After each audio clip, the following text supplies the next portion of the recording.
Salut la team Napera, je vous remercie de continuer à vous abonner massivement. Maintenant, décryptons ensemble l'épisode 130 de la série indienne. Notre temps viendra. Vijaya passe un coup de fil à Rani. Elle désire d'abord avoir un tête-à-tête avec la propriétaire du terrain, avant de fixer un rendez-vous pour conclure l'accord de vente. Et elle exige que Rani amène la propriétaire dans son château pour la rencontre. Rani ne s'attendait pas à cela, elle est prise du coup.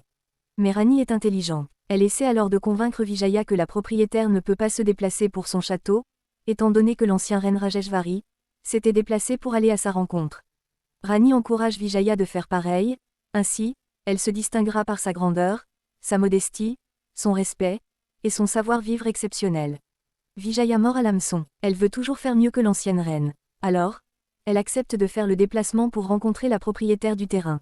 Mais, elle exige que cela soit vite fait parce qu'elle veut absolument ce terrain dans les brefs délais. Rani l'envoie alors l'adresse du rendez-vous par message. Puis, elle demande à Kajri de s'échanger rapidement pour jouer le rôle de la propriétaire du terrain. Kajri est nerveuse et inquiète. Elle se demande si elle sera à la hauteur de cette tâche ardue que Rani la confie. L'idée de rencontrer Vijaya la frustre et la met hors d'elle-même. Mais Rani la rassure et l'encourage à le faire pour le bien de tous. Si tout se passe comme prévu, ils pourront récupérer tous leurs biens volés par Vijaya. Elles s'en vont alors de suite pour se préparer. Rani prépare alors avec soin Kajri. La métamorphose est impressionnante. Une très belle coiffure, des jolis bijoux, et une belle robe parée de perles. Voilà Kajri qui a maintenant l'apparence d'une femme de pouvoir. Rani donne alors à Kajri les dernières instructions. Étant donné que Kajri n'a pas une bonne allocution et une bonne maîtrise de soi, Rani leur donne pendant le rendez-vous avec Vijaya de s'exprimer uniquement avec des signes et des gestes, afin d'éviter d'être démasquée par Vijaya.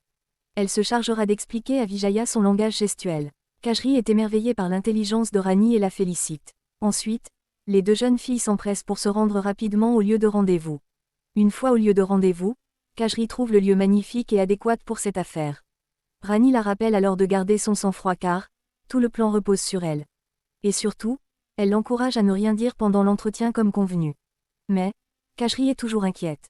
Rani l'explique alors qu'il y aura une autre personne. Un intermédiaire qui l'aidera dans sa mission. Rani la montre alors l'intermédiaire en question. Il s'agit du père de Kajri. Kajri est étonné de voir son père ainsi déguisé. Il avait tout écouté discrètement, lorsque Rani élaborait son plan avec Kajri. Rani n'avait nul autre choix que de l'impliquer, étant donné qu'il leur fallait également un négociateur. Et, c'est d'ailleurs lui qui a trouvé et préparé cet endroit pour le rendez-vous avec Vijaya. Quelques instants après, le téléphone de Rani sonne. Il s'agit de Vijaya. Elle est déjà au lieu de rendez-vous, et elle veut connaître l'emplacement exact du bureau où aura lieu l'entrevue. Rani l'indique alors d'entrer à la première porte située à sa gauche. Puis, tout le monde s'installe en attendant l'arrivée de Vijaya. Puis, Vijaya arrive enfin, les salutations sont faites, elle s'installe, et l'entrevue peut enfin commencer. Kajri est très stressée et un peu nerveuse. Vijaya veut alors savoir pourquoi est-ce qu'elle met en vente un terrain d'une aussi grande valeur. Cela rend Kajri encore plus nerveuse et elle a du mal à réagir comme il faut. Son père, qui joue le rôle de l'intermédiaire, prend alors la parole et essaie de donner des explications à Vijaya. Mais, Vijaya l'interrompt immédiatement, en lui disant de rester à sa place en tant que négociateur, et de les laisser poursuivre paisiblement leur entretien entre bourgeois. Vijaya demande une fois de plus à Kajri de répondre à sa question. Kajri est très embarrassée et ne sait quoi répondre. Et là, la stupeur envahit le visage de Rani. Pour débloquer la situation, l'oncle de Rani prend à nouveau la parole et dit à Vijaya que Kajri a fait un vœu de silence, et elle ne pourra parler que le jour de la fin du jeûne du festival. Vijaya se demande alors comment concluront-elles un accord si la propriétaire ne peut pas s'exprimer et répondre à ses préoccupations. Ainsi, Vijaya prend alors la décision de reporter le rendez-vous après le festival. Rani fait alors signe à son oncle d'intervenir pour faire rester Vijaya. L'oncle demande alors à Vijaya de reprendre place et de l'écouter l'expliquer la situation. Il dit alors à Vijaya qu'il serait mieux qu'elle trouve un accord le plus tôt possible, étant donné que la propriétaire va bientôt voyager pour prendre ses vacances avec sa famille. Vijaya est alors dans l'obligation et l'urgence de faire les choses vite mais, elle hésite encore un peu. L'oncle l'explique une fois de plus qu'il peut répondre à toutes ses préoccupations concernant cette affaire sans aucun problème. Vijaya demande alors de trouver une date pour conclure l'achat du terrain. Et l'oncle sans aucune hésitation lui répond de le faire demain. Vijaya est tout à fait d'accord avec cette date, et ordonne à ce que tout soit prêt pour demain. Rani quant à elle est très étonnée, et se demande comment elle fera pour tout préparer pour demain. Le rendez-vous est donc fixé pour demain, ils se disent au revoir et Vijaya s'en va. Rani, Kajri et son père peuvent souffler un peu, ils s'en sont bien sortis. C'est pas facile de faire face à Vijaya. Mais, Grâce à l'aide de la déesse mère et l'ingéniosité de Rani et son oncle, ils ont pu réussir cette étape avec brio.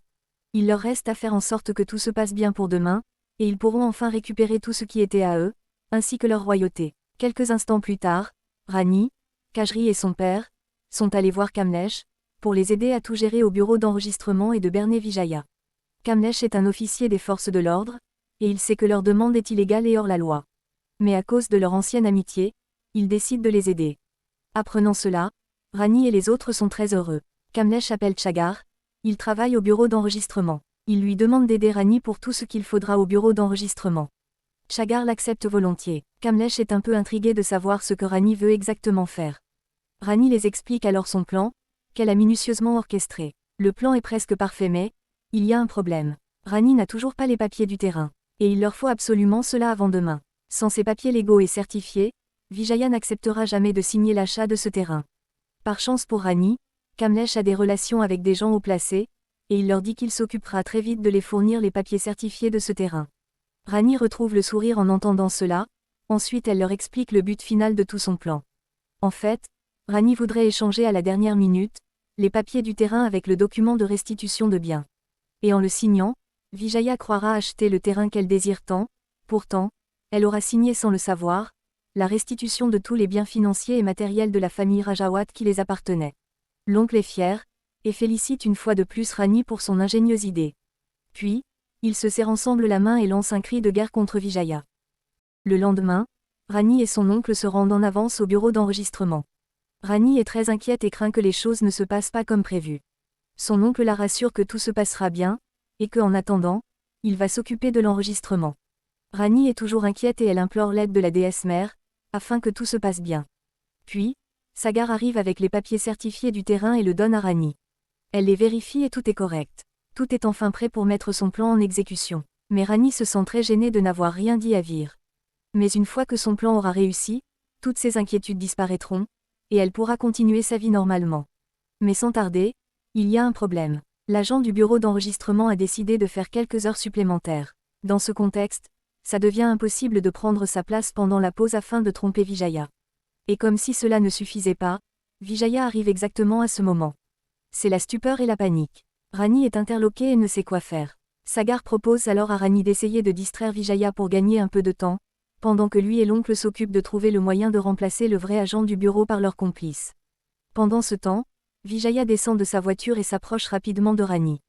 Pour gagner du temps, Rani commence à parler avec beaucoup d'enthousiasme, de la manière dont Vijaya va foutre une raclée à la famille Rajawat en achetant ce terrain. Vijaya est très joyeuse en entendant cela, et Rani la propose d'organiser une grande fête pour célébrer cette victoire afin de mettre la honte à la famille Rajawat. Tout semble aller bien jusqu'ici. Malheureusement pour Rani, une voisine de la reine Rajeshvari l'aperçoit avec Vijaya, et elle est très étonnée de la voir aussi souriante avec une ennemie de sa belle famille. Vijaya s'empresse alors pour aller conclure cette affaire en or. Pour encore gagner plus de temps, Rani simule avoir de la migraine et des vertiges. Vijaya se précipite vers elle pour la secourir. Vijaya la fait s'asseoir, ensuite, elle demande à ce qu'on lui apporte une boisson fraîche, de quoi la déshydrater un peu. Rani boit alors très lentement pour continuer à gagner du temps. Et pendant ce temps, les voisines de Rajeshvari l'aperçoivent de loin et elles décident de colporter tout cela à cette dernière. Une fois à la maison, elle raconte tout à Rajeshvari. Mais, Rajeshvari n'y croit pas et prend la défense de sa belle-fille Rani. Ses voisines la demandent alors d'aller au bureau d'enregistrement immédiatement, pour voir de ses propres yeux comment Rani est en compagnie de son ennemi Vijaya. Rajeshvari est sur le choc, et elle s'empresse d'aller vérifier cela. De l'autre côté, Vijaya encourage Rani de reprendre ses esprits afin qu'elles puissent ensemble conclure cet accord de vente. Elle se précipite alors pour se rendre dans le bureau d'enregistrement. Rani essaie de la retenir, et par inadvertance, elle fait tomber son téléphone. Elle le ramasse et se rend compte qu'il s'est éteint à cause de la chute. En ce moment, Khajri essaie d'appeler Rani, pour la prévenir que Rajeshvari sait qu'elle est avec Vijaya, et qu'elle est en chemin pour le bureau d'enregistrement. Malheureusement, le téléphone de Rani est éteint et elle ne peut pas recevoir d'appel. Khajri appelle alors son père, mais lui aussi ne répond pas. Il est trop occupé à surveiller l'agent du bureau et en plus, son téléphone est en mode silencieux. Pour faire sortir l'agent de son bureau, Rani se rend à un poste téléphonique, et appelle l'agent. Elle lui fait savoir que sa maison est en train d'être cambriolée, et elle lui demande de se dépêcher de rentrer avant qu'il ne soit trop tard. L'agent ne veut pas tout perdre, surtout son argent et ses bijoux précieux qu'il garde jalousement chez lui. L'agent se précipite alors de sortir pour aller gérer cette situation délicate. De l'autre côté, Rajeshvari est déjà en taxi avec Vikram pour se rendre au bureau d'enregistrement. En chemin, elle téléphone à Veer, et explique que Rani leur cache des choses et elle l'invite à la retrouver immédiatement au bureau d'enregistrement pour en avoir la confirmation. Veer est stupéfait et décide de s'y rendre pour comprendre exactement ce qui se passe. Pendant ce temps, Sagar réussit à introduire leur complice dans le bureau d'enregistrement à la place du vrai agent pile au moment où Vijaya arrive. Vijaya entre donc au bureau et est reçu par le faux agent, qui n'est nul autre que le complice de Rani. Rani et son oncle les rejoignent par la suite. Vijaya remarque immédiatement l'absence de la propriétaire du terrain, et elle demande pourquoi elle n'est pas venue. L'oncle explique qu'elle n'a pas pu venir pour des raisons de santé, ensuite il rassure Vijaya de lui faire confiance car il s'occupera personnellement de toutes les démarches juridiques.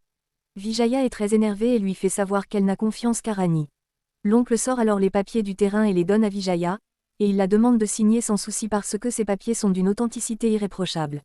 Mais Vijaya n'est pas née de la dernière pluie. Elle a fait venir son avocat, qui est un homme de loi très réputé dans le pays, et il est capable de dénicher la moindre erreur sur ce document.